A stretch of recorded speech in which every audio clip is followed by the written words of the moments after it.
Hello po mga kababayan, si Dante Maravillas. Dito ulit tayo sa ating podcast, Live with Dante N. Pag-usapan natin itong si Congress Mio Kiko Barsaga. Kasi sabi dito sa balita, Congress Mio Kiko Barsaga set to be delisted from Military Reserve Force, sabi ng Philippine Army. Reservist pala ito. So, tama ito mga kababayan na gagawin ng Philippine Army. And siguro baka may license firearms itong si Kiko Barsaga. Kailangan siguro i-cancel ninyo yung license. Kasi peligroso po. Unstable.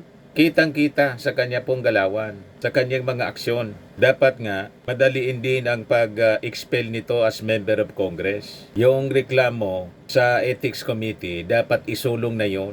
Kasi isang kahihiyan mga kababayan nito as member of Congress. Saan ka nakakitang congressman? First in the history ng Congress na may member na ganyan po. Parang bata na naglalaro habang nagsisesyon yung Kongreso. Di ba? Nasisira yung institusyon. Kung ano-ano ang pinagagawa. May post nga po mga kababayan nitong si Kiko Barsaga. Ayan o.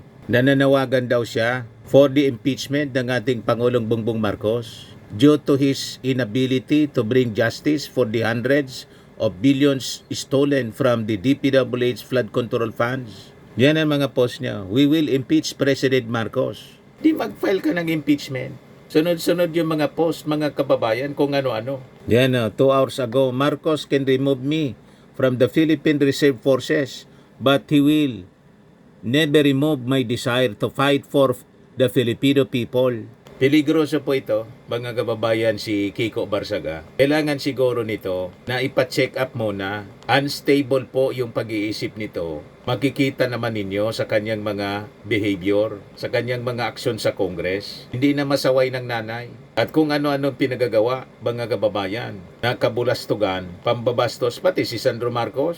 Nakita ninyo yon? Last week yata yon? Sinaway na lang, mga kababayan, ni Iloilo Representative Janet Garin. Di ba?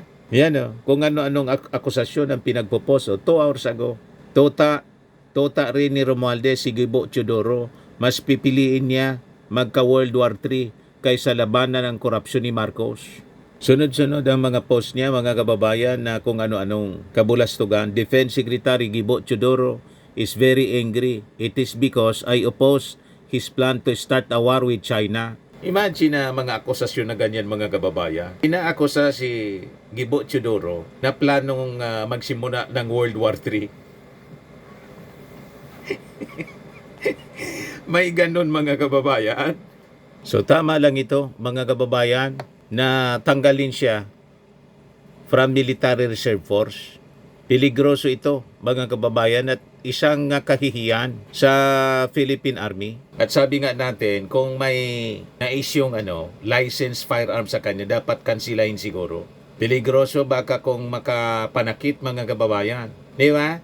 Gaya ito yung balita ngayon. Philippine Army spokesperson Colonel Louis de Maala said Barsaga was recommended for delisting due to grave offense of misconduct. He is recommended for delisting after a thorough investigation. The recommendation is forwarded through the proper channel for final action, sabi po ni Di Maala. Barsaga, who gained online traction due to his eccentric behavior and proclivity for cuts, was enlisted as a private on January 10, 2025 by the National Capital Region Regional Community Defense Group, a unit under the Army Reserve Command o ARISCOM. Sa photos na pinakita ni Barsaga on social media in November 2024, revealed he had undergone the Basic Citizen Military Training or BCMT, the entry-level training program conducted by ARISCOM for individuals who want to become part of the Armed Forces of the Philippines Reserve Force. Sabi ni Di Maala, his speeches and utterances on social media insinuating that the Armed Forces, Philippine National Police, and reservists will join the protest on September 21, 2025, declaring the loss of trust in the President by the Armed Forces and the PNP and the likes constitute misconduct. The decision is limited to Representative Barsaga's status within the Army's Reserve Force and has no impact on his rights as a civilian or elected official. So tama po ito mga kababayan, at dapat po ang sunod na umaksyon yung Ethics Committee ng ng Congress, kasi isang kahihiyan po ang presence as member ng Congress ng isang tulad po ni Kiko Barsaga. Tingnan ninyo ang pinagagawa dyan sa Congress. Umaksyon na kayo bago pa makapanakit itong si Kiko Barsaga. Baka mangagaw yan dyan ng baril sa Congress, at saka yung kinakainis niya na kung sino dyan masaktan. Kaya importante umaksyon kayo dyan sa Kongreso. Ayan yung Philippine Army, tatanggalin na siya bilang reservist kasi walang tigil sa panggatong. Ngayon nga, dapat daw na ma-impeach yung ating Pangulong Bongbong Marcos. Di mag-file ka ng impeachment complaint. Di ba? Tingnan natin kung may support from the congressman. So ang kailangan nitong si Kiko Barsaga po, professional help. Ipa-check up. Baka maluwag yung tornilyo. Higpitan mo na. Yan ang manifestasyon ng kanyang mga pinagagawa. Huwag na ninyong hintayin makapanakit yan dyan sa Kongreso. Sabi na mga netizen, inaano ka ba? Ha? Laki ng luwag ng tornilyo mo, iho. Sabi ni Jerry Cruzal, may saltik. Sabi ni Kamson MJ, talagang may sira sa ulo to. Dapat to, nasa mental hospital. Gatungan din ng mga trolls nila. Laban kong meow, halatang nainis sa'yo si Sandro. Kita ninyo? Sabi niyo si Ardivela lagi daw. Grabe, sa mental health niya. Tanggalin na ninyo yan sa pwesto. Mr. Papansin of the Year goes to Barsaga. Marianito Reyes, the psycho has spoken. Sabi nang hindi mabasa yung pangalan. Doc, the crazy patient is awake. Kahit sino ang tanungin mo, ganun ang manifestasyon mga kababayan, nang hindi stable yung pag-iisip. Abnormal po. O ngayon, yung mga retired generals daw po, sige ang panggatong, nag-joke sa armed forces na mo, bumaliktad na po, inciting to sedition po. Ang sabi, pinag-aaralan na ngayon ng armed forces ang pag-file po ng kaso. Tama yun. Yan We are not taking this illegal. We will check if there's any violation law. Our legal side, legal people will check on that and see what will be the appropriate action that we will take against them. So let's leave it to the authorities. I'm sure they are studying. So importanteng turuan na po ng leksyon itong mga taong ito na walang tigil sa pagdidestabilize ng ating gobyerno.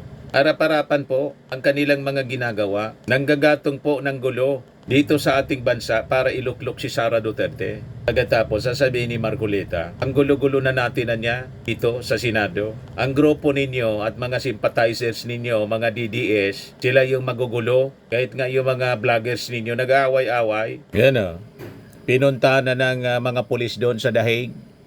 Mga kababayan, yung mga nag-aaway-away na mga vloggers ni Digong. Yan panoorin natin. Okay, the situation is this. There was an argument, it was verbal, and then afterward it escalated. The husband, her husband, Because they were, Pinunta na ng mga pulis. yeah, yung kanong kami binahir so katsabeche ang keprata. Nag-explain sila sa pulis. Yan they were verbally fighting at all of us. Dapat yan buwagin na. Ang pagtitipon, ibawal na yan dyan. Nakaalin ka? Nakakagulo sila.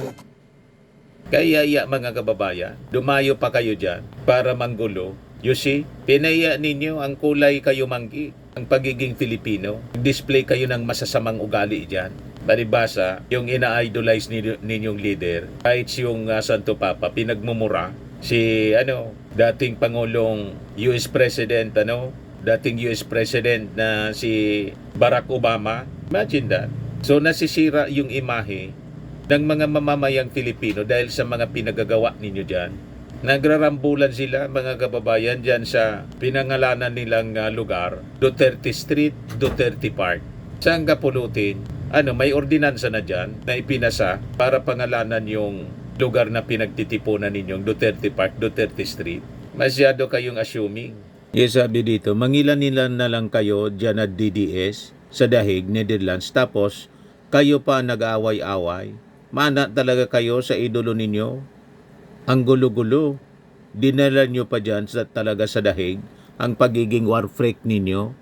Galingan ninyo mag-explain o magpaliwanag sa pulis. Sabi ni Tisay Biano, it's better to catch them all and put inside the jail.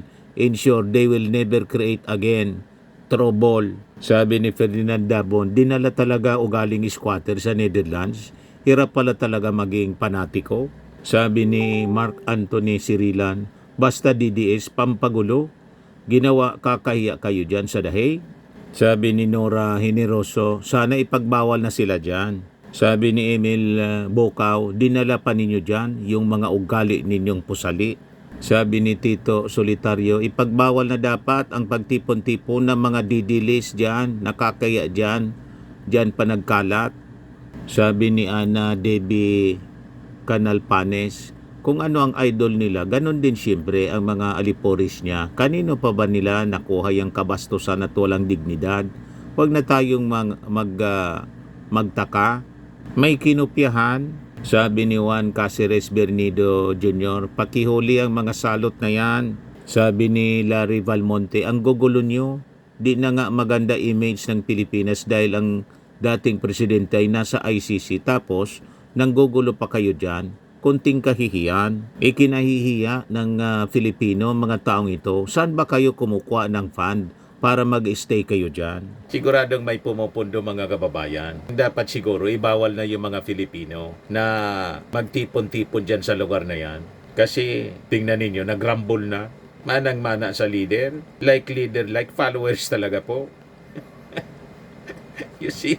O ngayon, sabi dito sa balita, latest siya, nag-deny si Trillanes na bumisita siya, kasama siya sa bumisita sa ICC jail. Not true, sabi po niya, sa naging akusasyon ni Pulong Duterte. Sabi kasi ng DFA, yung consular visit was made by career consular officials of the embassy in a professional, non-intrusive and respectful manner. So madali pong i-verifika, mga kababayan. Siyempre, recorded yun. Kaya lang, gusto nilang mang-intriga. Ito naman si Trillanes, nang-aasar lang siguro nung magpa-picture doon sa labas ng ICC. Nang-aasar lang yun. Yan o, yung picture niya. Galit na galit si Sara, tapos si Pulong. O ngayon, sa bid ng interim release ni Digong, kinontra ito ng mga prosecutors and victims. They urge the ICC to junk new bid for Duterte release.